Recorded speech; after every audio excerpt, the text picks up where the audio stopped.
She thought the dog was just being devoted. She was wrong in a way that still keeps her up some nights. Not with regret exactly, but with the particular alertness of someone who learned how close things can be. They thought their golden retriever was acting sweet. He had already been working for 3 days. Diane Carver was a kindergarten teacher. She had been reading people for 18 years, children specifically. Children who could not yet tell you in full sentences what was happening inside their bodies. She was good at it. She knew the signs. She trusted her instincts. She trusted them the way people trust tools that have never failed them. Her daughter Rosie was 20 months old. The golden retriever Finch was 5, large and amber gold and unhurried, the kind of dog that people stopped to pet outside grocery stores. He had been with Rosie since birth without incident. He was what everyone described as good with kids, which in this case meant patient and present, and not particularly animated about any of it. 3 days before the Thursday that changed everything, Finch began lying closer to Rosie than usual. Not intrusive close, not pressed against her. Just proximate, within 2 feet. He would lie down on the carpet near her play area and watch her, not anxiously, not with the alertness of a dog on guard. With the steadiness that Diane photographed twice and sent to her sister with the caption, "This is the most loyal dog in America," her sister replied with a heart. Diane watched Finch watch Rosie for 3 days and did not consider that he was doing something other than loving her. If you stay for stories about what animals sense before we do, you are in the right place. Subscribe so you don't miss the next one. It was Thursday morning. Rosie was on the carpet with her board books, doing what she always did, narrating to herself in the partial syllables of a child whose words were still being assembled. Diane was folding laundry in the adjacent room, the door open, the monitor sitting on the shelf beside her. Rosie went quiet, not the quiet of a child who found something interesting. The wrong quiet. Diane had spent 18 years knowing the difference between a child pausing and a child going somewhere else. She was across the hallway before she finished forming the thought. Rosie was sitting upright on the carpet, eyes open, not moving. Her gaze was unfocused. Her hands were flat on the floor. She was not crying. She was not reaching. She was present in her body the way a lamp is present when the bulb has gone somewhere between on and off. Finch was already beside her. He had his nose pressed to her cheek, and he was making a low, continuous sound. Not a bark. A sound with weight behind it, and his front paw was resting on the floor 3 inches from Rosie's knee.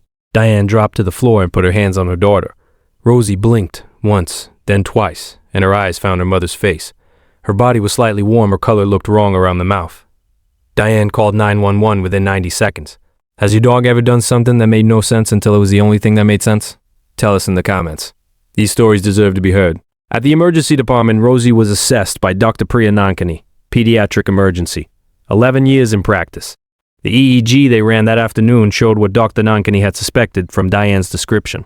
Rosie had experienced an absent seizure, a brief total pause in the brain's electrical activity, no convulsions, no fall, no dramatic signal. Just a child going still for 45 seconds in a way that looked, from the wrong angle, like a toddler getting bored with her books. She had almost certainly had several before Thursday. In a child that age, said Dr. Nankani, absent seizures can read like inattention, like spacing out, like ordinary toddler drift. Most parents don't catch them. The brain resets. The child returns. There is no pain. There is no obvious distress. Without a witness who knew what they were seeing, these can continue undiagnosed for months. She looked at Diane. You said the dog had been staying near her for 3 days? Dogs can detect preictal shifts. In the hours and sometimes days before a seizure, the brain produces subtle changes in electrical activity, in scent compounds in the breath and skin. A dog with a developed scent map of that person will register the deviation before any external symptom appears. What Finch had been doing for 3 days, the close proximity, the watching, the unhurried attendance, was not loyalty, it was monitoring. And Thursday morning when Rosie went into the absence, he was already at her side making noise, because the noise was the alarm. Every guardian deserves to be recognized, even the ones who could never tell you what they knew. If these stories matter to you, subscribe so you never miss the next one. Rosie was diagnosed with childhood absence epilepsy. It is manageable. Her medication was calibrated quickly. Her seizures are now monitored and controlled. She is 26 months old and has just discovered that the word for what she wants Finch to do is come, which she says to him approximately 40 times per day in a voice that has not yet decided where consonants belong. He comes every time. Diane sent the pediatric neurologist a photograph 2 weeks after the diagnosis. It was one of the photos she had taken during those 3 days. Finch lying close to Rosie on the carpet, his amber eyes fixed on the girl, his body completely still. She wrote in the message, I thought this was him being sweet. Dr. Nankani wrote back, it was. He just had a better reason than you knew. Finch still sleeps beside Rosie's bed. Not on it, beside it.